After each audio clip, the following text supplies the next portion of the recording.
Untuk informasi dan berita terkait, klik link di deskripsi dan jangan lupa install aplikasi CNBC Indonesia yang ada di App Store dan juga Play Store. Dan pastinya jangan lupa subscribe ya.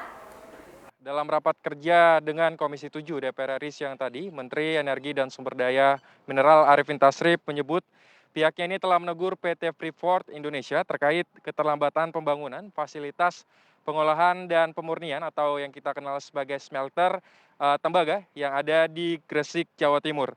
Adapun teguran tersebut, Ellen, disampaikan melalui surat teguran dari Direktur Jenderal Mineral dan Batubara atau Dirjen Minerba Kementerian ESDM pada tanggal 30 September 2020 lalu. Nah, Arifin mengatakan sejauh ini progres pembangunan smelter tembaga yang ada di Gresik ini baru mencapai 5,86% dari target 10,5%, padahal smelter tersebut ditargetkan begitu dapat beroperasi pada tahun 2023 dengan kapasitas pengolahan 2 juta ton konsentrat tembaga per tahunnya.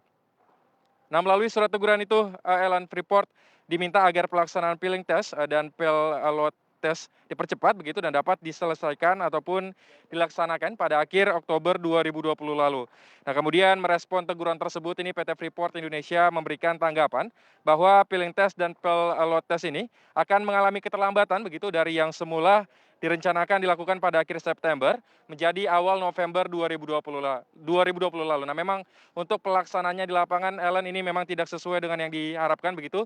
Meskipun sudah diundur, namun pelaksanaan peeling test dan load test ini belum maksimal di lapangan. Ini mengapa memang Menteri SDM Arifin Tasrif tadi menyebut ataupun menegur kembali mengingatkan bahwa untuk PT Freeport Indonesia ini dapat mempercepat smelter yang ada di Gresik tersebut. Selain itu, pada 11 November lalu, Freeport juga kembali, Ellen, mengirimkan surat jawaban perihal terlambatnya kegiatan konstruksi pembangunan smelter, di mana Freeport menyampaikan bahwa pihaknya ini telah memberikan notice to proceed ke Siyoda untuk melakukan pekerjaan tes peeling, di mana Freeport mengeklaim bahwa Siyoda ini sudah mulai melakukan pengadaan dan juga mobilisasi peralatan serta pekerja ke Gresik. Untuk informasi saja, Ellen, Siyoda ini merupakan perusahaan asal Jepang yang menjadi kontraktor utama dalam pembangunan smelter tembaga yang ada di Gresik, Jawa Timur. Untuk gambaran juga, sejauh ini Freeport telah menyelesaikan uji kelayakan atau feasibility study, pekerjaan awal atau early works, dan juga desain teknis akhir dalam proyek pembangunan smelter tembaga. Sementara itu, untuk advanced detail engineering, Ellen, ini telah mencapai 39% dengan pematangan lahan yang mencapai 100%, dan kini tengah diproses begitu amandemen izin lingkungan upaya pengelolaan lingkungan hidup atau UKL, serta upaya pemantauan lingkungan hidup ataupun UPL. Kemudian untuk investasi yang masuk, Ellen, ini juga menjadi penting begitu karena memang pembangunan smelter ini masih sangat bergantung pada investasi asing yang masuk Indonesia, di mana untuk datanya hingga akhir Agustus 2020 disebutkan ini investasi yang masuk telah mencapai 300 juta dolar Amerika Serikat dari total perkiraan nilai investasi yang sebesar 3 miliar dolar Amerika Serikat. Nah, ini tidak bisa kita pungkiri, Ellen, memang untuk pembangunan smelter ini menjadi krusial dan juga menjadi pembahasan yang menarik begitu baik di DPR maupun dari pihak pemerintah maupun swasta dalam hal ini Freeport Indonesia. Karena memang ini untuk pembangunan smelter ini dilakukan guna mendukung hilirisasi yang menjadi salah satu fokus utama pemerintah saat ini. Dan juga dengan pembangunan smelter ini, Ellen, nantinya ini menjadi jembatan bagi masuknya investasi yang lebih besar ke Indonesia.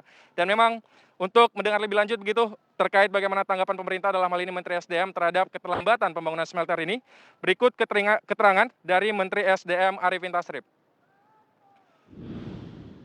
Smelter tembaga PT Freeport Indonesia sampai saat ini adalah mencapai 5,86% dan direncanakan beroperasi pada tahun 2023 dengan kapasitas 2 juta ton konsentrat tembaga per tahun. Akibat daripada pandemi COVID-19 ini, pembangunan smelter mengalami beberapa kendala tertundanya, antara lain delivery peralatan maupun kedatangan tenaga ahli dari luar negeri, dan penerapan PSBB di Indonesia menghambat mobilisasi tenaga kerja dan logistik dan kesepakatan pendanaan yang terpaksa harus ditunda.